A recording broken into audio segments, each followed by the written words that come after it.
On raconte qu'après l'affaire des blaireaux géants, nos aventuriers restèrent plusieurs jours à la taverne de Nick, profitant d'un repos bien mérité.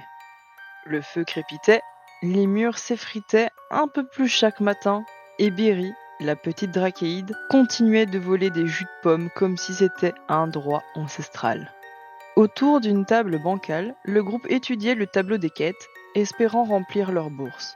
C'est alors que Tarok, revenant d'une expédition solitaire, annonça d'une voix grave qu'il avait visité 2 villages entièrement vides. Pas un souffle, pas une trace de lutte. Seulement le silence, et dans une ruelle, un symbole gravé dans la terre.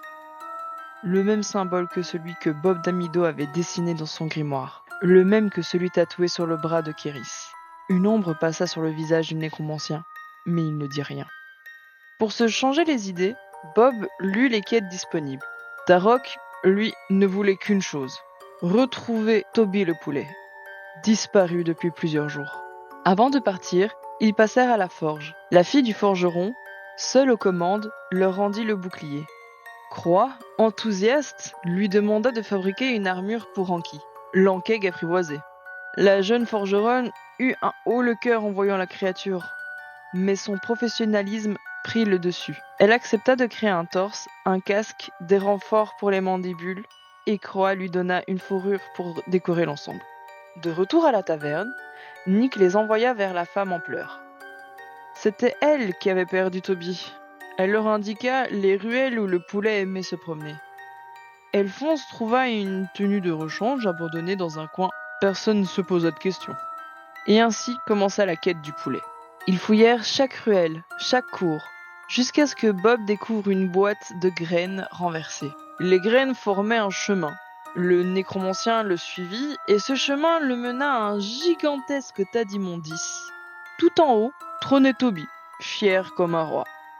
Autour de lui, 3 loups affamés, les yeux brillants de faim. Bob, prudent, utilisa sa main de mage pour saisir le poulet à distance et s'enfuit. Mais les autres, eux, voulaient se battre. Et Berry voulait manger les loups. Le combat éclata. Un loup bondit sur Croix. Le Kenku lui creva l'œil. Bob lança une dague et acheva la bête. Malgré sa tentative de fuite, il décida d'aider le reste du groupe. Le second loup se jeta sur Bob, le morda au bras et à la jambe. Le nécromancien s'effondra, le sang coulait comme une pluie sombre.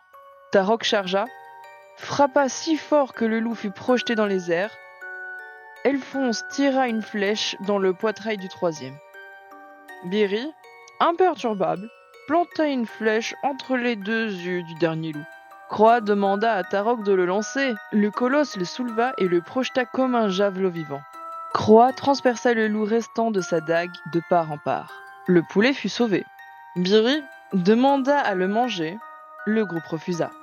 De retour à la taverne, ils rendirent Toby à sa propriétaire. L'escalier s'effondra sous leur poids, Berry tomba. Croix plana comme une feuille morte. Le rat de Berry, Gracie, sortit de son chapeau et salua les villageois comme un noble en visite. Nick, désespéré, se plaignait de ses stocks qui disparaissaient mystérieusement. Croix inspecta le tableau des quêtes et trouva celle de voleur de tonneaux. Nick ajouta une récompense, 1 pièce d'or pour celui qui découvrira qui lui vole ses pommes. La nuit venue, les aventuriers se cachèrent dans un buisson. Un combat féroce éclata contre les bandits. Bob endormit plusieurs ennemis. Berry lança son rat sur la tête d'un voleur, le poignarda, puis prit une carotte pour plus tard. Elphonse égorgea un autre. Bob ligota le dernier, endormi.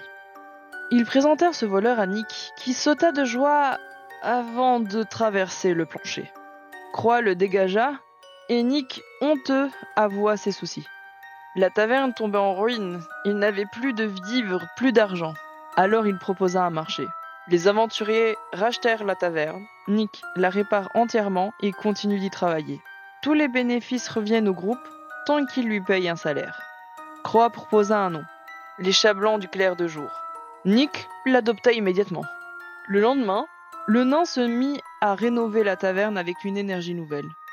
C'est alors qu'arriva Eric Briseflamme, marchant en quête d'escorte pour transporter sa cargaison jusqu'à Norwich. Bob l'examina, rien de suspect. Les aventuriers acceptèrent la mission. Ils laissèrent Anki à la taverne, confié à Nick. Et ainsi, les chapelans du clair de jour quittèrent Chafort, sans savoir que le symbole gravé dans la terre, les villages vides et les murmures du vent allaient bientôt les rattraper. Et c'est ainsi, les chapelans du clair de jour quittèrent Chafort, sans savoir que les symboles gravés dans la terre, les villages vides et les murmures du vent allaient bientôt les rattraper.